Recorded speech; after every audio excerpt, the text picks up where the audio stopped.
El suicidio es una consecuencia de un deterioro en la salud mental de las personas y se convierte en el catalizador, digamos, de algún modo, de un conflicto que se da individualmente, una batalla terrible por una enfermedad mental.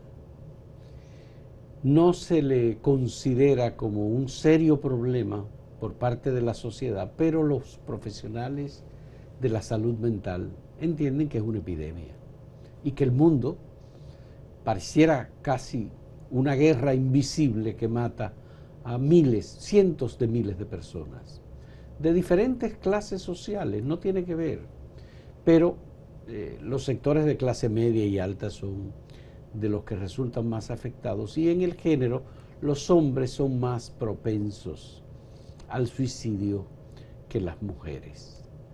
En la República Dominicana en el año 2020 se produjeron 203 suicidios. De los 203, 274 fueron de hombres y 29 de mujeres. Hoy vamos a hablar con Ángel Almanzar, psiquiatra y psicólogo, doctor, exdirector de salud mental del Ministerio de Salud Pública. Actualmente es el decano de la Facultad de Ciencias de la Salud de la Universidad Católica Santo Domingo. Y queremos hablar con Ángel sobre este tema del suicidio, porque nos convoca y nos obliga a hablar del suicidio, especialmente en los instrumentos que tienen los psicólogos para ayudar a las familias a detectar cuándo una persona cae en estado de depresión o cuándo una persona puede estar propenso o propensa a cometer suicidio. Y nos interesa también conversar con Ángel sobre el tratamiento de la información sobre los temas de suicidio por parte de los medios de comunicación. Muchas gracias, Ángel Almanzar, por aceptar este diálogo. Es un diálogo que nos convoca y nos obliga. Yo siento que hay una responsabilidad muy alta de los medios de comunicación con este tema. Y quisiera comenzar. ¿Cuáles son las informaciones, Ángel, de que disponemos en República Dominicana? Yo he ofrecido algunas que hemos buscado y que encontramos así como resumen en medios de comunicación, pero los datos que tenemos sobre el tema del suicidio. Primero agradecer la invitación a acompañarte acá. Me siento muy cómodo, muy agradecido, porque si hay un tema sensible a la sociedad por el impacto que provoca en la sociedad, pero también en la familia, también en las personas con la cual convive el sujeto que consuma un suicidio y que se lleva una vida humana. Entonces, esto tiene que ser de la atención de quien trabaja salud mental. Agradezco mucho por eso esta invitación. En realidad, diste un dato: hasta junio de 2021 van 300, se registraron 303 suicidios. Hasta junio del 2021. Sí. Entre el 2020 y el 2021. Entre enero y junio de 2021, esos datos están correctos. Ya. Perfecto. Entre enero y junio del 2021. Sí, los primeros 6 meses de este año son a los que corresponden estas cifras. Ya. El año pasado completo se registraron en el país 597 suicidios, con una proporción muy similar entre hombres y mujeres a la que planteaste. Pero ojo, 597 suicidios. Sí. La relación entre hombres y mujeres es igual a la que se presentó. Pero es curioso porque según el grupo etario, según el grupo de edad, mientras más abajo es el grupo etario, por ejemplo, entre los 10 años y los 19 años, la relación suicidio es una mujer, 2 hombres. Y según el grupo de edad va avanzando, Sí. se va alejando esa relación hasta convertirse en el total de 5 hombres, una mujer. Una mujer. Pero cuidado, ahí se solapan otros asuntos. Ya. Los intentos de suicidio son mayores en las mujeres que en los hombres. ¿Qué ocurre? Sencillamente que el hombre utiliza modalidades más poderosas, más potentes, menos fallidas, y por lo tanto lo consuma más fácilmente. Se supone, pues hay estimaciones a nivel nacional y a nivel global, pero estimaciones de que por cada suicidio consumado no hay menos de 20 intentos de suicidio. Por lo tanto, esto nos da una idea pavorosa de a lo que se enfrenta la sociedad y los sistemas sanitarios, lo que implica que tiene que haber desde el Estado una responsabilidad con relación a las políticas públicas en torno a la salud mental. Estado no es solamente que lo es el Ministerio de Salud, responsable de las políticas de salud públicas referidas a salud mental, pero también desde el Congreso, en sus 2 ámbitos, la Cámara de Diputados y los senadores de la República. Pero esto tiene que ver también con el hábitat, esto tiene que ver con la cultura. Ahí esto voy. Tiene que ver, Ahí voy. En 1897, que aparenta ser muy lejos, un sociólogo francés dio la clave a todo el tema del suicidio para intentar aproximarnos a entenderlo. Émile Durkheim dijo que el suicidio era un problema fundamentalmente individual que correspondía a situaciones sociales. Y por primera vez se vincula a la sociedad, a la comunidad, en la responsabilidad del génesis del fenómeno. El suicidio ha sido algo que ha apasionado a todas las sociedades alrededor del mundo en toda la historia del hombre. Y hay datos, tanto en el mundo prehispánico como en el mundo antiguo. Es más, el primer escrito sobre suicidio se encuentra en un papiro en Egipto, que habla de una persona que está luchando, esa pugna de la que hablaste al principio, que es una pugna terrible entre el no querer vivir y el seguir viviendo.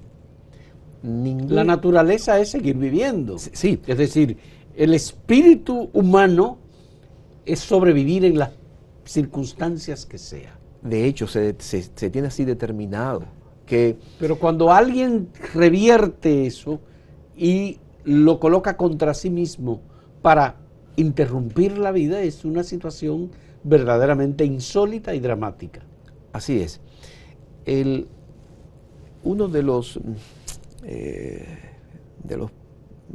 activos que tenemos más antiguos en el ser humano con relación a la supervivencia es el instinto de autopreservación. Sí, totalmente. Sí. Y ese instinto de autopreservación nos lleva a hacer lo que sea por seguir viviendo. Y ahí están las historias, los libros, las películas, los documentos que hablan de esto. Eso se rompe en el suicidio. Entonces, hay que tener una idea de la pugna terrible cuando la parte más racional y cognitiva del hombre rompe la realidad, porque hay un rompimiento, hay una fractura de la realidad con relación a la lógica y a la racionalidad del pensamiento, para entonces irse aproximando, irse acercando a una idea.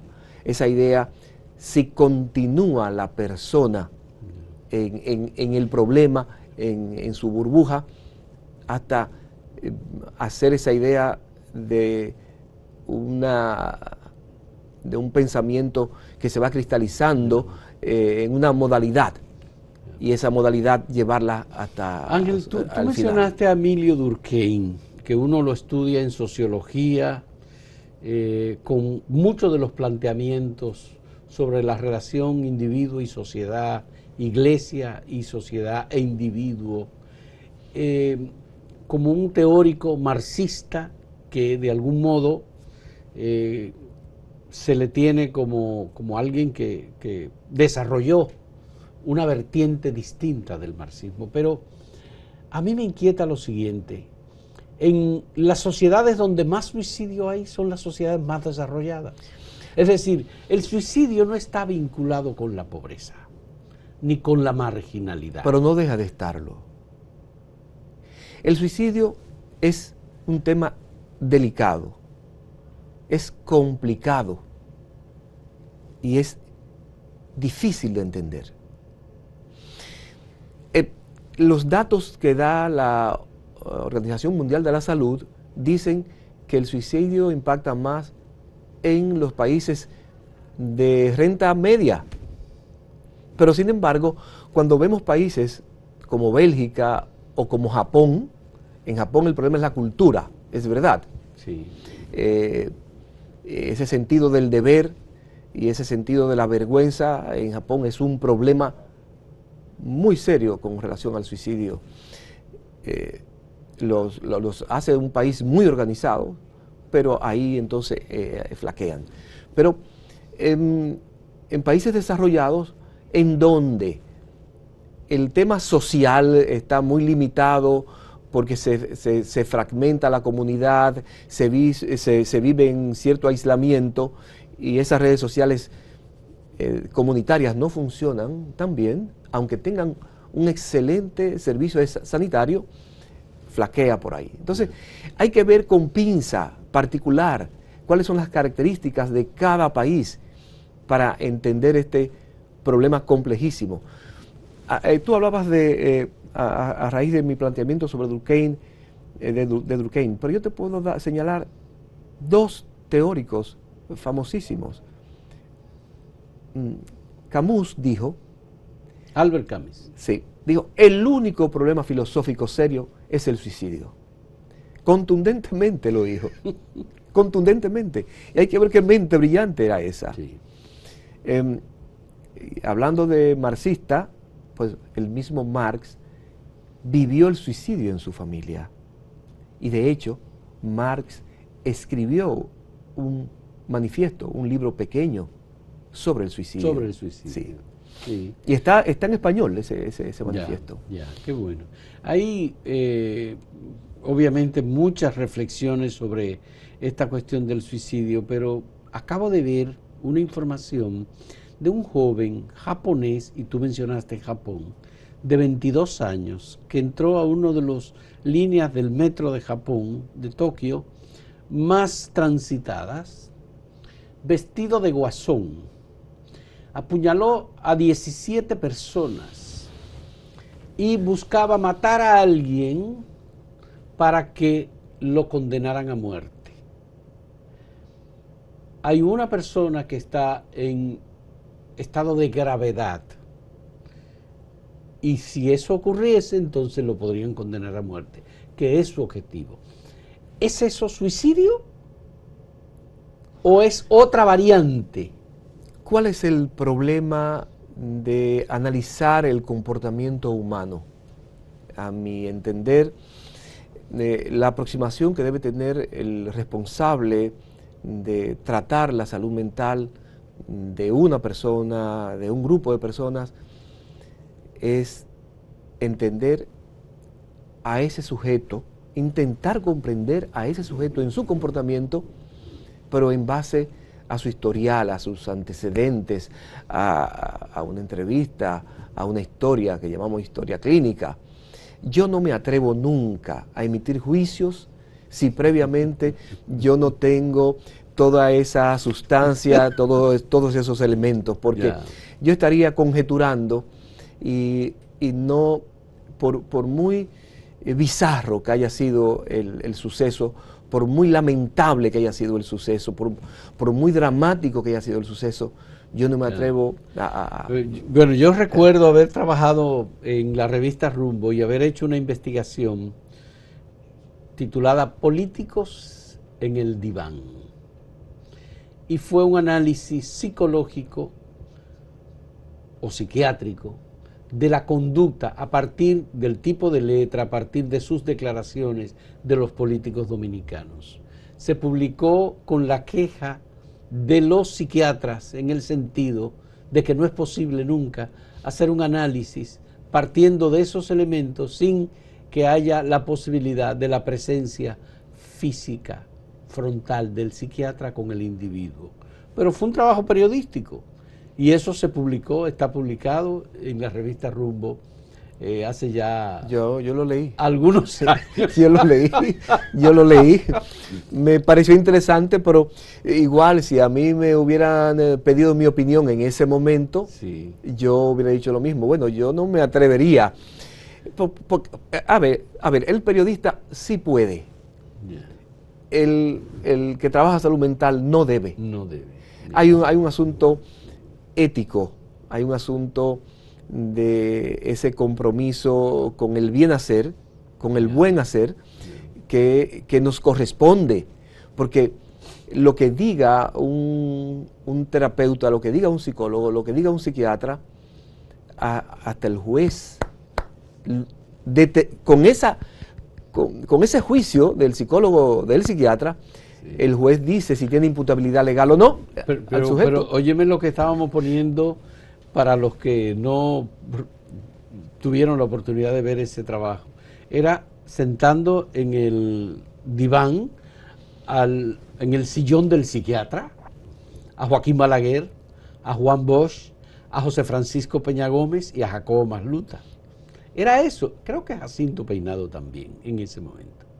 Pero bueno, vamos a hacer una pausa para retornar en este diálogo con el doctor Ángel Almanzar sobre este tema del suicidio que provoca pues tantas preguntas, hay tantas incógnitas y es uno de los problemas psicológicos, el problema psicológico fundamental, de acuerdo con lo que nos acaba de decir Ángel, que dijo Premio Nobel de Literatura. Premio Nobel de Literatura. El filósofo Camus, Albert Camus.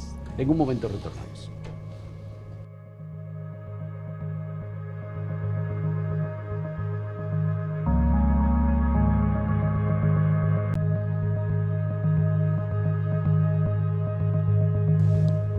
En la historia de República Dominicana hemos tenido situaciones verdaderamente deslumbrantes con el tema del suicidio. Hay toda una discusión entre los historiadores sobre la forma en que murió Pedro Santana, pero algunos concluyen en que Pedro Santana se suicidó. Luego del triunfo de los restauradores que lograron la independencia nuevamente ahora de España, luego que él había anexado a España la naciente República Dominicana. Pero, ojo, hubo otros casos en la historia de personalidades, en la historia dominicana, literatos, poetas, médicos, que se suicidaron.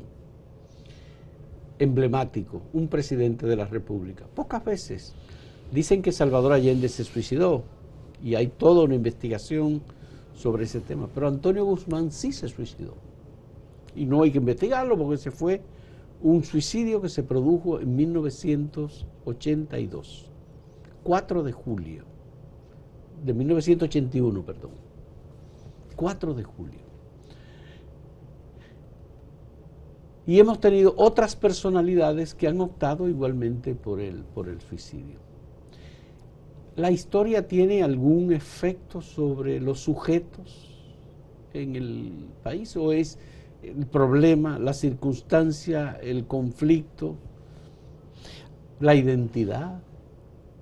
A ver,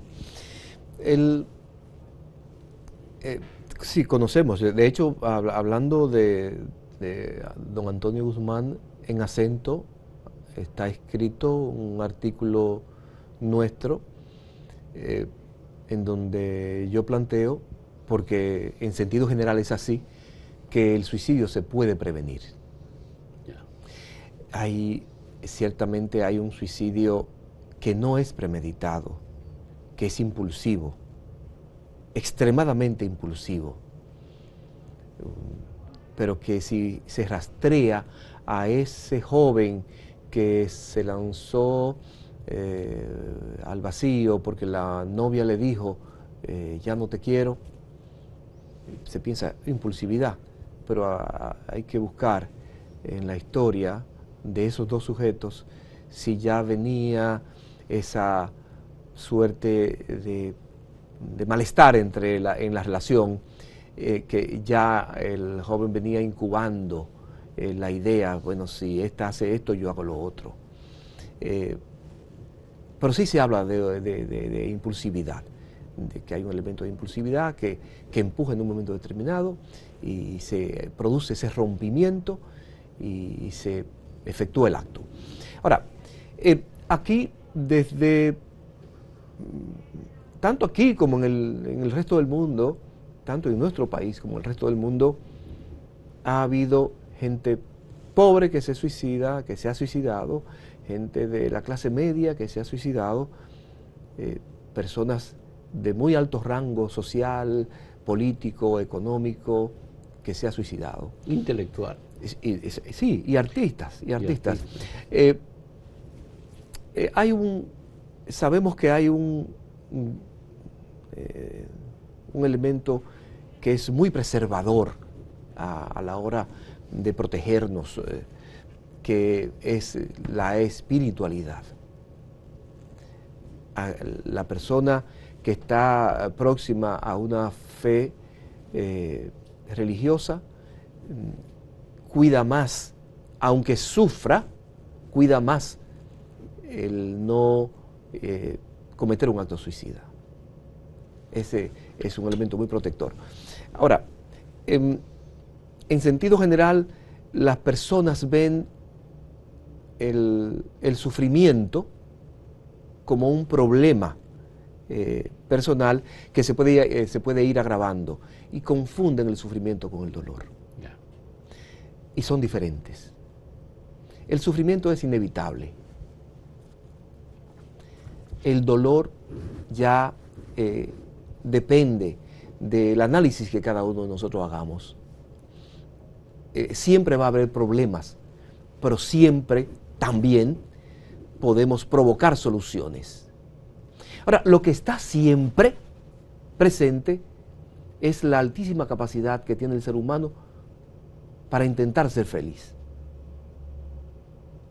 Ahora, la enfermedad, una enfermedad psiquiátrica del orden de un padecimiento de salud mental, de una condición de salud mental, decimos modernamente, nubla, imposibilita, limita la capacidad cognitiva, la capacidad de razonamiento, de pensamiento de nosotros.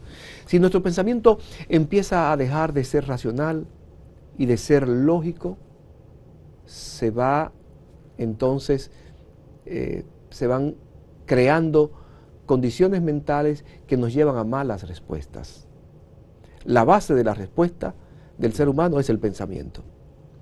Si no trabajamos ese pensamiento, y por eso hablé de la felicidad, si no nos decimos, voy a dar lo mejor de mí a quienes me quieren a mí. Porque estamos hablando de un acto individual, ¿verdad? Sí, porque es un acto individual. Esa es la definición sí. con la que estamos trabajando. El suicidio es un acto individual. No estamos hablando de Jin Jong y de un tema religioso o de los suicidas de algunas religiones que dicen, bueno, que matan ciudadanos y se inmolan ellos. ¿verdad? Sí, ya no hay. Es un acto individual. Individual. Ahí hay otra connotación. Esa es otra connotación. Sí. Bien, entonces estoy pensando en el caso de un teórico importante, también marxista, que tú conoces, Luis Althusser. Sí. Luis Althusser tomó la decisión de, con la enfermedad de su compañera, ella le pidió y dijo, yo quiero terminar con la vida y quiero que tú me ayudes. En esos casos,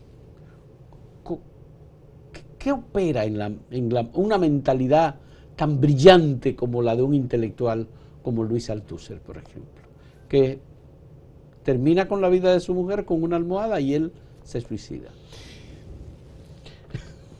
Volvemos al tema... ¿Ese no sí. es individual o No. sí es individual? ¿Es individual? Es individual. Es individual, Sí.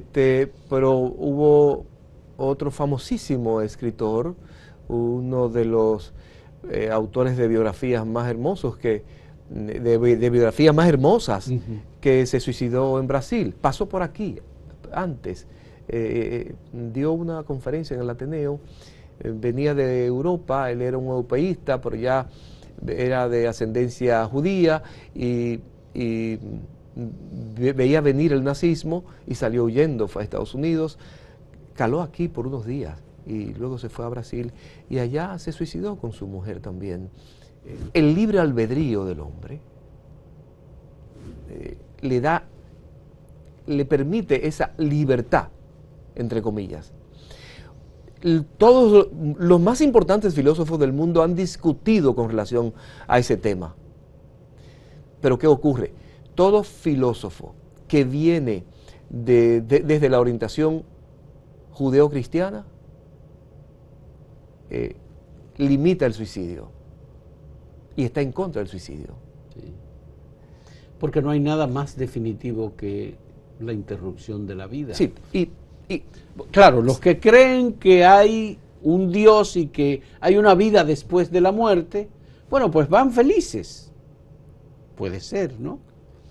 Pero cuando la cuestión se plantea de manera tan definitiva, creo que fue Mitterrand que dijo que la muerte es lo definitivo, es lo conclusivo.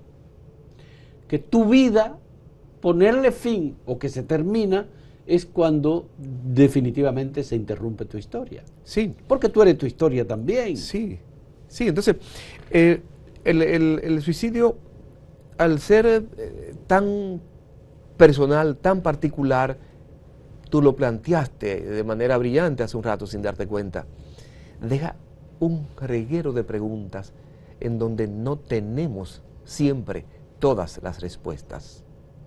Cada suicidio implica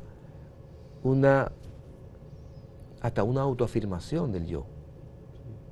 Pero no hay valentía. No hay valentía. Hay una versión de que el suicida es un cobarde. Sí. No, yo no me atrevo a decir tanto. Sí, porque es la huida. Porque es la huida. Es la salida. Y una salida equivocada porque en definitiva el que se suicida no elimina el problema. Sí, no hay heroicidad en el suicidio. Pero no hay heroicidad. No la hay. No vamos a decir entonces que sea cobardía, porque el suicida interrumpe su vida y termina con todo. Pero es una manera errónea de enfrentar cualquier problema, el que sea. Exactamente, ahí está la clave. Es siempre una manera errónea de terminar con su vida. Siempre, absolutamente siempre. Hay salidas y de esas salidas es que quisiéramos abordar en algún momento en esta entrevista.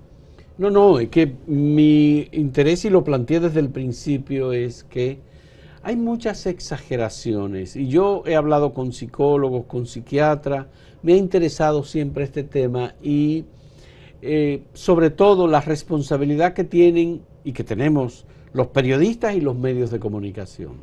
La publicación de imágenes sobre temas de suicidio está prohibida, no es recomendada. Tampoco la divulgación de información sobre suicidio tampoco está permitida, no se recomienda. Cuando se trata de personalidades públicas, obviamente sí hay que decirlo, pero un recuerdo lamentable, muy lamentable, es que el suicidio del actor Robin Williams en Estados Unidos desató una escalada de suicidios, prácticamente utilizando los mismos métodos. O el suicidio de Kurt Cobain, un artista famoso. Cuya foto fue mucho más dramática y muchísimo penosa. más dramática, porque utilizó una escopeta, creo que fue que utilizó. Entonces, igual, los métodos de los suicidas tampoco se informan. Entonces, ¿qué vamos a hacer con los medios de comunicación que ahora, desatados en redes sociales incontrolables, sin ningún tipo de parámetro, pero que medran en la sangre para buscar vistas o like? ¿Qué hacemos con eso? Lo primero, vamos a desde lo más macro. En una sociedad donde la autoridad no se impone, esa sociedad se desintegra. Entonces, ahí empieza. Están las leyes, están los reglamentos. Entonces, la autoridad tiene que hacerse cargo de hacerse valer para que podamos tener una convivencia. Podemos plantear así, pero los medios.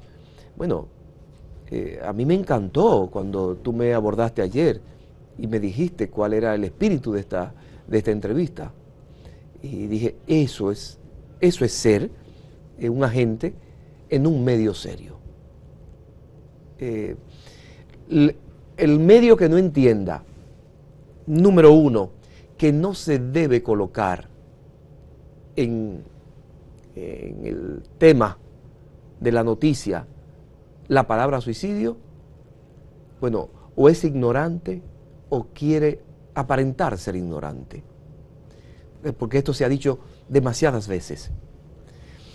Que en el cuerpo de la noticia sí se puede decir que fue un suicidio, pero jamás decir cuál fue el método. El método, no hay que hablar del método. Y esto lo decimos a quien nos está viendo y escuchando, porque está demostrado científicamente en múltiples estudios que el suicidio se contagia.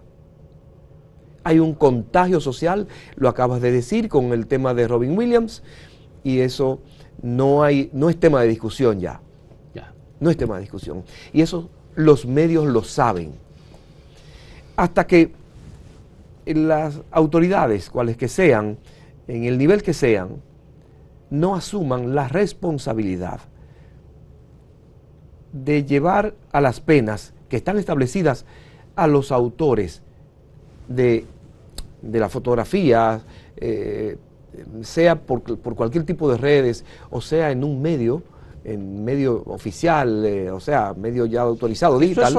Eso es nada más para el manejo de los investigadores policiales, claro, solamente, claro, no para la divulgación pública. Mira, por respeto, yo creo, y por evitar el contagio. Sí, el contagio es importantísimo, pero yo me voy a lo medular, perdón. Y lo medular se refiere al respeto a la dignidad de la persona. A mí no me importa que sea un Juan de los Palotes o que sea un don fulano de tal. A mí lo que me interesa es que ese ser humano, que esa persona, que la familia implicada en ese suceso lamentable sea respetado en sus derechos. Y hay derechos que no se pierden ni después de muerto. Ni después de muerto, ciertamente.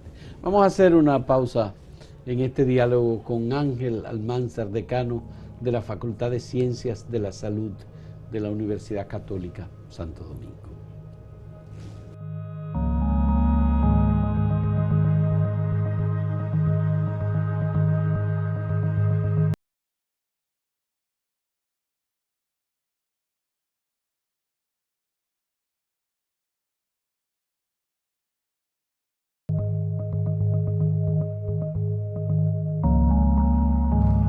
Y Ángel, me gustaría saber, ya hemos hablado sobre cómo se maneja la información sobre los temas de suicidio, pero Y con las redes sociales, que no, cada quien hace lo que entiende y si recibe dispara y dispara sin saber a quién está golpeando.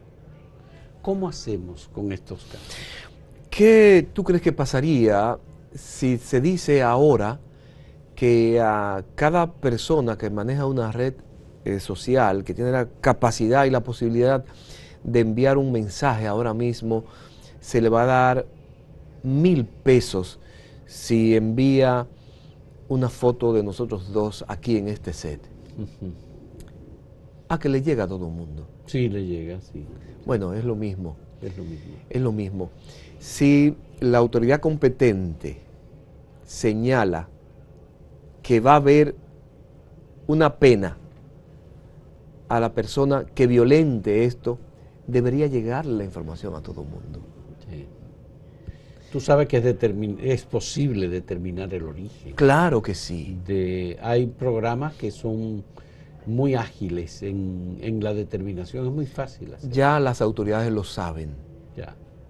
Entonces, si las autoridades fueran tan prestas como esa información que vimos ayer sobre la destitución de una funcionaria porque dijo algo inadecuado o algo imprudente, entonces las autoridades deberían estar hoy actuando en tal sentido para dejar precedente y que ese precedente se replique, sea otro precedente y otro precedente y otro precedente cada vez que alguien cometa la pifia, el error o el morbo que se cometió en días pasados. Ya. Quiero tener tus orientaciones o tu recomendación como psiquiatra y psicólogo sobre los casos de padres y madres que manejan situaciones conflictivas con adolescentes y jóvenes que a veces tienen dificultades en el aula o que tienen dificultades en el grupo social con el que se reúnen y van a discotecas y a fiestas, o que a veces tienen problemas de identidad, porque se dan muchos problemas de identidad, muchos problemas de definición o de autodefinición, problemas relacionados con la sexualidad, problemas relacionados con la fe, problemas relacionados con, bueno, la existencia, en definitiva. ¿Cómo se puede determinar? ¿Cómo un padre, una madre puede determinar que un hijo tiene dificultades? Que no le sorprenda en un momento con una situación de hecho definitiva. Lo primero es que debemos todos entender, los papás que nos están viendo, escuchando, es que el cerebro del adolescente no está totalmente estructurado. El cerebro del adolescente todavía no tiene todas las capacidades de raciocinio que tiene un adulto.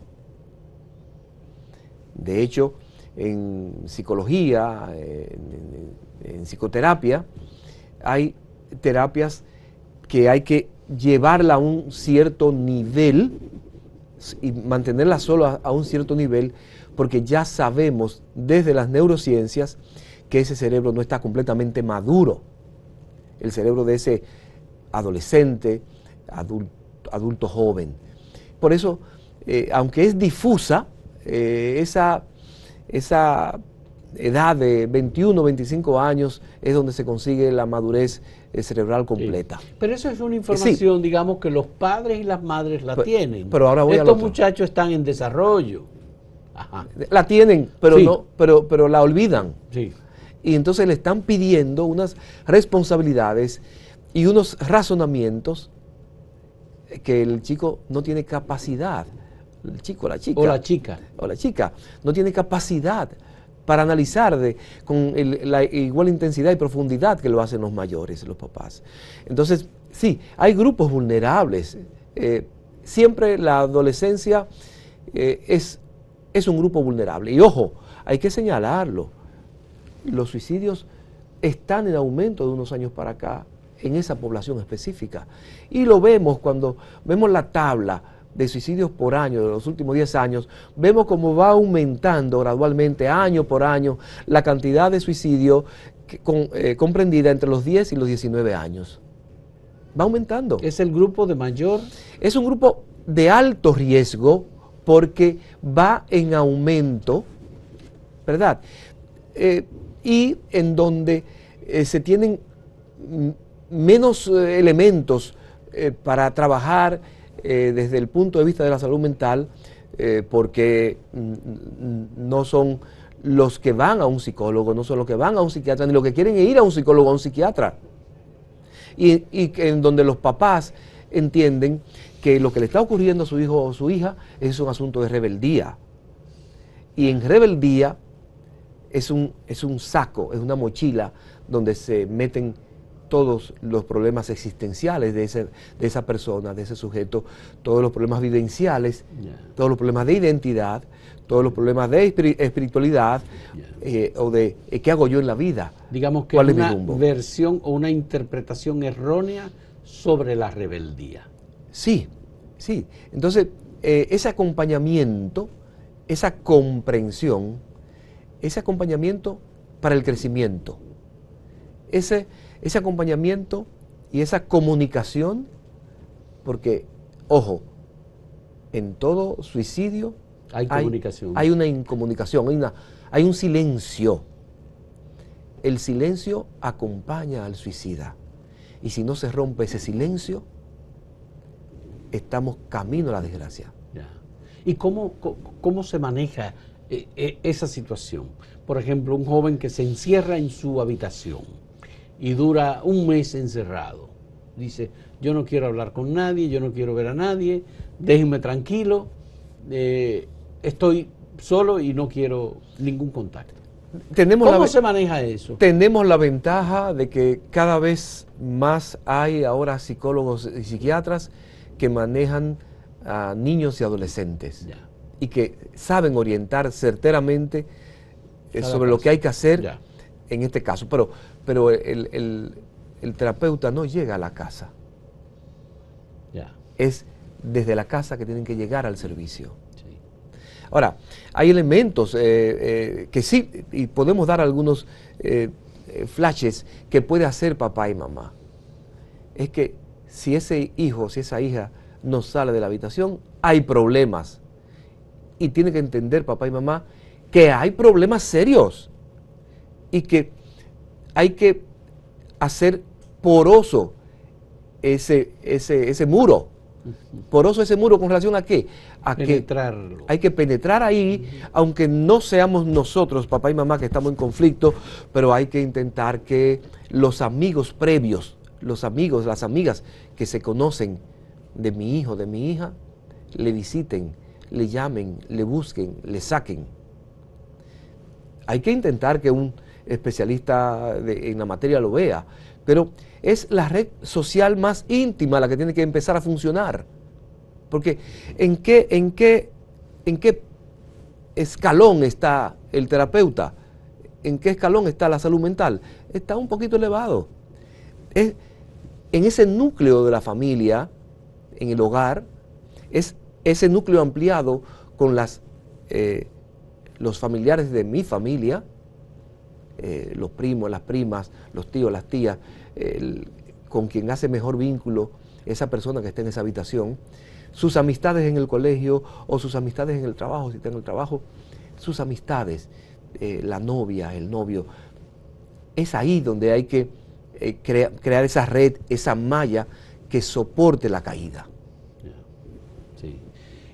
Y cuando no es en los casos de estos grupos etarios de 10 a 19 años, por ejemplo, en donde va en crecimiento el suicidio, cuando es ya en personas adultas, con raciocinio, con liderazgo público, con una situación, digamos, de protagonismo, ¿cómo se detecta? ¿Cómo uno visualiza que hay un problema? No queremos en este momento, estamos hablando de camisa que le va a servir a todo mundo. No, yo no estoy hablando de ningún caso en particular. Pero quiero dejar eso bien sentado. No, yo no he mencionado nombres. Absolutamente. Absolutamente. Sí, muy bien. Entonces, ¿qué pasa? Siempre hay señales. Siempre las hay. ¿Quién puede ver esas señales? la familia, la intimidad. La intimidad, es la intimidad. Eso es lo que están cerca. Y esas señales, hasta el 80% de las personas que se van a suicidar dejan una nota. Y hasta el 90%... Dan un aviso, ¿sí? Hacen una llamada. Hasta el 90%, la nota, si no la nota, una llamada, un aviso, una rumiación. Para vivir así es mejor no estar vivo. Ahí está. Y la familia, si lo hace el terapeuta, es un pecado capital. Si lo hace la familia, está perdiendo una oportunidad. Tiene que preguntar, ¿pero tú piensas en quitarte la vida? Esa pregunta hay que hacerla. Hay que hacerla. Hay que hacerla, sin miedo. La gente tiene miedo. Sin miedo. Sin miedo. Sí. Hay que hacerla. Porque ahí es que se puede tender la mano. Ahí es que hay que romper el silencio, lo dije hace un rato. Romper el silencio. Porque el silencio es el cómplice, es el estado en el que se va creando esa condición de desgarramiento, sí, de desesperanza, no hay vida. De rumiación interna, porque es una rumiación interna. Necesitamos que la persona lo diga para afuera y que el que está afuera lo entienda y que le tienda la mano, que lo agarre. Y yo lo invito, ven, vamos. No, te agarro y te llevo, y si no te empujo. Pero esa vida hay que intentar salvarla. Salvarla. Y hay un caso que tú conoces, que yo siempre hablo de esa persona porque es un caso tan paradigmático y que lo conocemos también, el de la presidenta de la Fundación, Alán Cabrera. Sí, claro. Esa mujer vio como su hijo iba camino al suicidio. Hizo todo lo posible por impedirlo. Y lo imposible lo intentó hacer también. Sí. Y su hijo se le suicidó a los 17 años. Sí. Y ella entró en depresión y pensó en la posibilidad de suicidarse y lo planificó.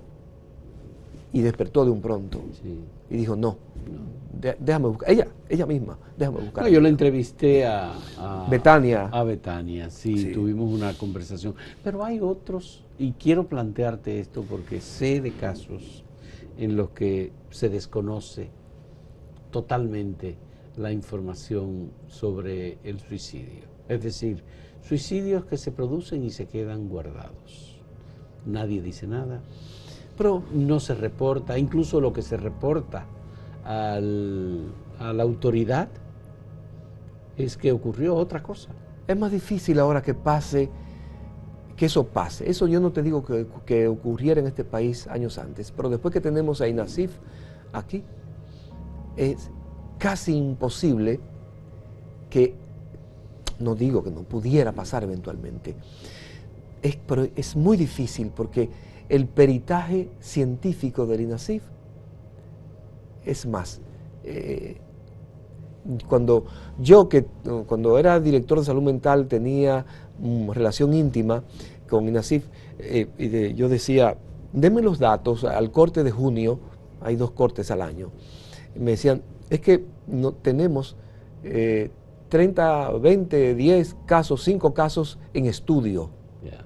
Porque hasta que científicamente no se determine que fue suicidio o homicidio, ellos no lo entran al paquete. Entonces, pero ojo, yo no digo que no haya algún tipo de subregistro, pero los datos nuestros cada vez están más y mejor amarrados, están más y mejor atados. Vamos a hacer una última pausa en este diálogo con Ángel Almanzar, decano de la Facultad de Ciencias de la Salud de la Universidad Católica Santo Domingo. En un momento retornamos.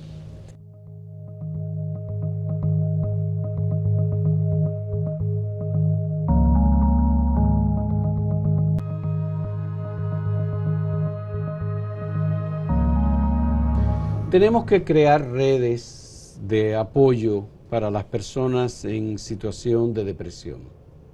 Y tenemos que identificar la depresión como un mal, como una enfermedad que conduce a decisiones lamentables, erróneas, y que ponen fin a la vida de ciudadanos útiles y de gran valor.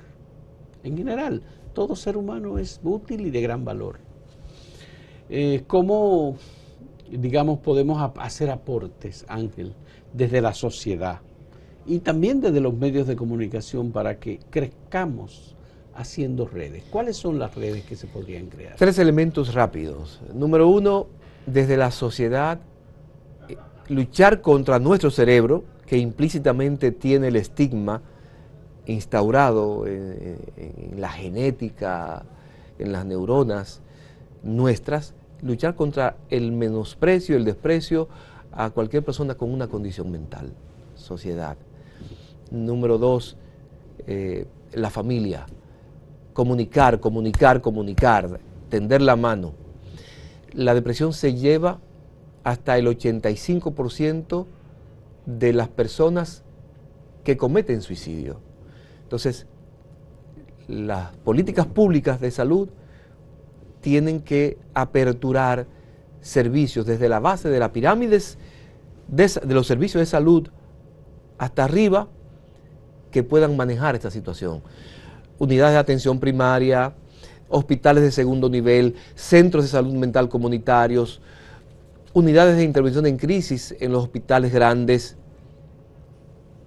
que todo personal de salud pueda manejar el tema de depresión desde esa base piramidal de las UNAPS hasta los centros hospitalarios más complejos. Yo recuerdo las redes creadas por el doctor Nelson Moreno Ceballos, unas redes de ayuda, de apoyo, de llamadas de emergencia, que él intentó establecer.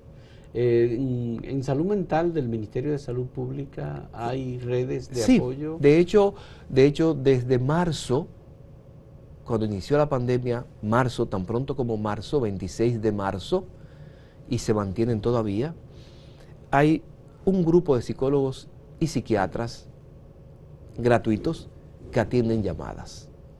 Están ahí. La Universidad Católica Santo Domingo tiene una línea de ayuda. También. Y conocemos de otras instituciones, la Línea Vida, que tienen líneas de ayuda. Colaboran muchísimo, ayudan muchísimo, pero hay que usarlas. Y la comunidad tiene que saberlo. Bien. Pero lo fundamental en este tema, para cerrar, es que el Estado asuma el compromiso en salud mental que tiene con el Plan Nacional de Salud Mental. Ahí están establecidas. Y que le dé fondo al Ministerio de Salud Pública, fondos económicos, dinero, plata, para que ese plan se ejecute. Pueda ejecutarse. Bien, que todos nosotros podemos tender la mano a alguien que vemos que cambió en su actitud, en su comportamiento, en el trabajo, en la escuela, en la casa, en la familia, y comunicarnos, y así rompemos con ese silencio, esa desolación, esa desesperanza. Así es. Qué bueno, Ángel, muchas gracias por todos estos aportes a la sociedad y al público que nos ve, a las familias y a las personas que tienen familiares o allegados y cercanos, jóvenes, adolescentes, adultos mayores también, porque hay una parte en que los adultos mayores sufren. Y de 55 años en adelante son los que más se suicidan. De 55 años en adelante, imagínate. Bueno, pues esto deberá ayudarnos también. Ángel Almanzar es además, y pedimos excusa porque no lo dijimos en principio, el presidente de la Sociedad Dominicana de Psiquiatría. Pedimos excusa a la Sociedad Dominicana de Psiquiatría, o no dijimos eso antes. Su presidente está aquí con nosotros. Le agradecemos mucho. Él es el decano de la Facultad de Ciencias de la Salud de la Universidad Católica Santo Domingo. Es psicólogo, es psiquiatra, fue director de salud mental del Ministerio de Salud Pública y es uno de los intelectuales y profesionales que opina y que da, bueno, en acento él escribe sobre temas de salud mental, recomendaciones sobre estos temas. Y más este que nos toca muchas veces tan de cerca como el suicidio. Muchas gracias, Ángel, y gracias a ustedes por la compañía.